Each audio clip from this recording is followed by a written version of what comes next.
શિવાય. આજે આપણે જવાના છીએ શિવધામ એટલે કે મહારુદ્રેશ્વર મંદિર.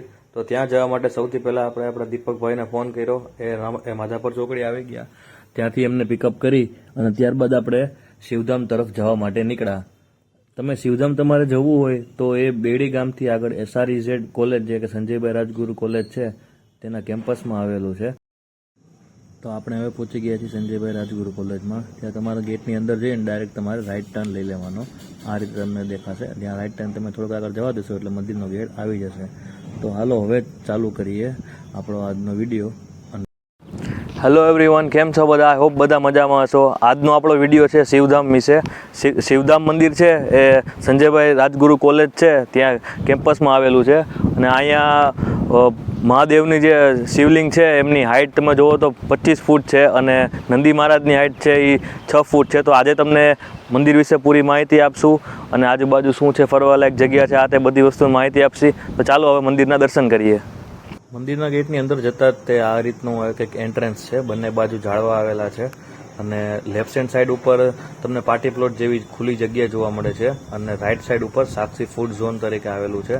એક આમ જુઓ તો કેન્ટીન ટાઈપ છે, પણ કેન્ટીન હજી ચાલુ નથી થઈ. ત્યાંથી તમે થોડાક આગળ જશો એટલે રાઈટ હેન્ડ સાઈડ ઉપર જ તે કેન્ટીનની પાછળના ભાગમાં બેસવા માટેની વ્યવસ્થા છે. ત્યાં ઘણા બધા બાકડા આપેલા છે અને મંદિર અને એ બગીચાની એક્ઝેક્ટ વચ્ચે એક સરોવર ટાઈપ નાનું બનાવેલું છે. પણ ત્યાં અત્યારે પાણી હતું નહીં, પણ તમે જ્યારે ચોમાસામાં આવો તો ત્યાં તમને પાણી પણ જોવા મળશે. અને કેન્ટીનની એક્ઝેક્ટ પાછળના ભાગમાં નાના છોકરાઓ માટે લપસિયા, હિંચકા અને પ્લે હાઉસ ટાઈપ જે બનાવેલું છે. ત્યાં બાળકો સાથે તમે આવો તો એમને પણ બહુ મજા આવશે. અને હવે આપણે મંદિર તરફ જઈએ તો મંદિર તરફ જતાં ત્યાં આ રીતનું નીચે કંઈક હાલવાનું છે. ગ્રાસનું મસ્ત કટિંગ કરેલું બનાવેલું છે. તો ચાલો આપણે હવે મંદિરની અંદર જઈએ. મંદિરની અંદર એન્ટ્રી થતાં તે 6 ફૂટ ઊંચી નંદી મહારાજની મૂર્તિ છે અને એની એક્ઝેક્ટ પાછળ 25 ફૂટ ઊંચું જે મહાદેવનું શિવલિંગ આવેલું છે. તમે જોઈ શકો છો એકદમ નયન રમ્ય આખું દ્રશ્ય છે. મૂર્તિ પણ. તો આપણે હવે શિવલિંગના દર્શન કરીએ.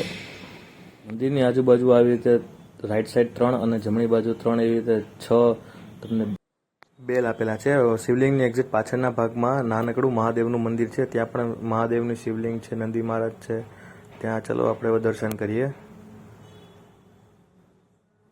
હવે મહાદેવના મંદિરની એક્ઝેક્ટ બાજુમાં 12 જ્યોતિર્લિંગ બનાવેલી છે નાના નાના પ્રતિમા રૂપે.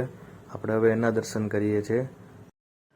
જ્યોતિર્લિંગના દર્શન કર્યા બાદ મંદિરની બહાર નીકળતા તે રાઈટ હેન્ડ સાઈડ બાજુ નાનકડું ગાર્ડન જેવું છે. એટલે કે ત્યાં તમે બેસી અને આરામથી તમે શનિ રવિવાર આવ્યા હોય તો તમે ત્યાં સૂકો નાસ્તો કરી શકો છો અને આરામથી બેસી શકો છો. એકદમ એટલે બહુ મસ્ત વાતાવરણ છે. ખાસ એક રિક્વેસ્ટ છે કે જે પણ લોકો વિડીયો જોતા હોય તો વિડીયોને ખાસ લાઇક કરી દેજો, તમારા ફ્રેન્ડ્સ એન્ડ ફેમિલીમાં શેર કરી દેજો અને ખાસ ચેનલ સબસ્ક્રાઈબ કરવાનું ભૂલતા નહીં.